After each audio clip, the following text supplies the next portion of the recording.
नमस्कार. माझं नाव मिलिंद पद्माकरराव देशपांडे. आज मी तुमच्यापुढे जी संकल्पना घेऊन आलेलो आहे ती आहे मशीन लर्निंग. ही आर्टिफिशियल इंटेलिजन्समधील एक महत्त्वाची घटक किंवा भाग आपण याला म्हणू शकतो. आता मशीन लर्निंगमध्ये काम कशा पद्धतीने चालतं, आपण एक जनरल जर उदाहरण घेतलं की एक माणूस किंवा मनुष्य आहे, तो कसे शिकतो, तर त्याला मिळालेले ज्ञान, त्याला मिळालेले अनुभव या माध्यमातून तो शिकत असतो आणि त्याचे काम करत असतो. आता जर हा प्रश्न आपण संगणकाला विचारला की तू देखील स्वतः काम करू शकतोस का, तर त्याचे उत्तर आहे हो. मला जर तुम्ही काही पूर्वीचा डाटा किंवा इन्फॉर्मेशन दिली तर मी निश्चितच ती शिकून त्याच्यावर काम करू शकतो. आता आर्टिफिशियल इंटेलिजन्समध्ये मशीन लर्निंग स्वतः कॉम्प्युटर हे शिकते आणि त्या माध्यमातून त्याचे रिझल्ट्स किंवा आउटपुट किंवा परिणाम हे तुम्हाला दाखवते. आता याचे जर आपण 3 प्रकार आहेत, मशीन लर्निंगचे जर आपण प्रकार पाहिले तर 3 प्रकार आहेत. पहिला आहे सुपरवाइज लर्निंग, दुसरा आहे अनसुपरवाइज लर्निंग आणि तिसरा आहे रेन्फोर्समेंट लर्निंग. आता सुपरवाइज लर्निंगमध्ये कॉम्प्युटर किंवा संगणक हा कसा शिकतो, तर त्याला डेटा आणि त्याचे परिणाम म्हणजे उत्तर हे दिलं जातं आणि मग कॉम्प्युटर काय करतं, त्याला दिलेला डेटा आणि त्याला दिलेले परिणाम याचा आधार घेऊन भविष्यामध्ये काय त्याचं उत्तर येणार आहे हा तुम्हाला ते सुपरवाइज लर्निंगमध्ये दाखवतो. आता अनसुपरवाइज लर्निंगमध्ये कशा पद्धतीचं काम चालतं, तर त्याला डेटा दिला जातो पण त्याला रिझल्ट किंवा परिणाम दिला जात नाही.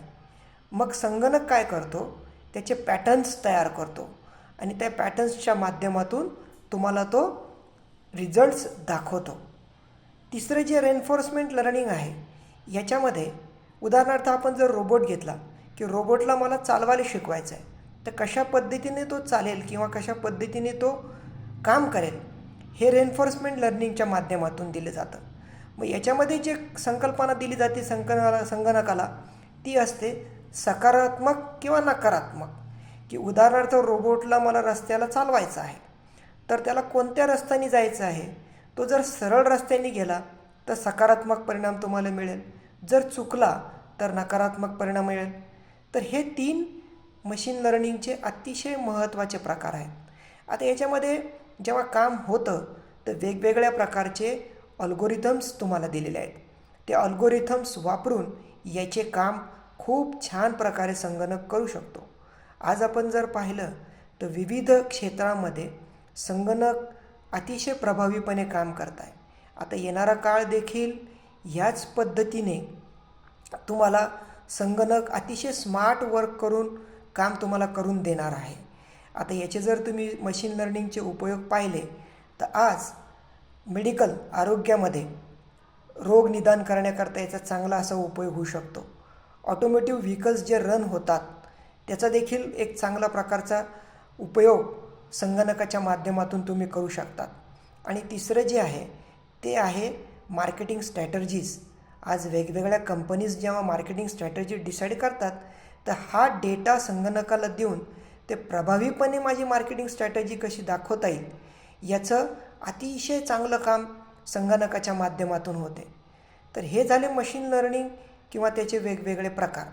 आता एक उदाहरण सोपं आपण घेऊयात की उदाहरणार्थ एका छोट्या मुलाला किंवा मनुष्याला एक सफरचंद आणि एक संत्रा आपण दिलं, तर त्याला ओळखायचं आहे की सफरचंद कोणतं आहे आणि संत्रा कोणतं आहे.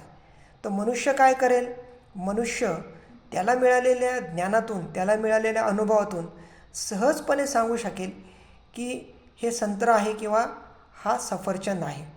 मग मशीन लर्निंग हे कसं करणार, तर सगळ्यात पहिले तो काय करेल, त्याचा डेटा गोळा करेल. डेटा म्हणजे सफरचंदाचा आकार, संत्र्याचा आकार, त्याचा रंग हा कशा प्रकारे आहे, त्याच्यावरनं तो एक मॉडेल तयार करेल. आता जसं सुपरवाइज लर्निंग आहे, अनसुपरवाइज लर्निंग आहे, एन्फोर्समेंट लर्निंग आहे, याच्यावरनं एक मॉडेल तुम्ही तयार करू शकताल. आणि मॉडेल तयार केल्यानंतर त्याची एक टेस्टिंग तुम्ही करणार की एक्झॅक्टली हे संत्रा आहे किंवा सफरचंद आहे. आणि मग याच्या आधारित तुम्हाला संगणक उत्तर देणार की हे सफरचंद आहे किंवा संत्रा आहे, जेणेकरून त्याला निर्णय घेण्याकरता काय होईल, सोपं होईल. तर किती सहज आणि सोपी ही संकल्पना आहे जेणेकरून संगणक म्हणजे machine is learning, right. So I think hope this video जो आहे हा तुम्हाला नक्कीच आवडला असेल तर याला नक्की लाईक करा. आपल्या काही प्रतिक्रिया असतील त्या सांगा.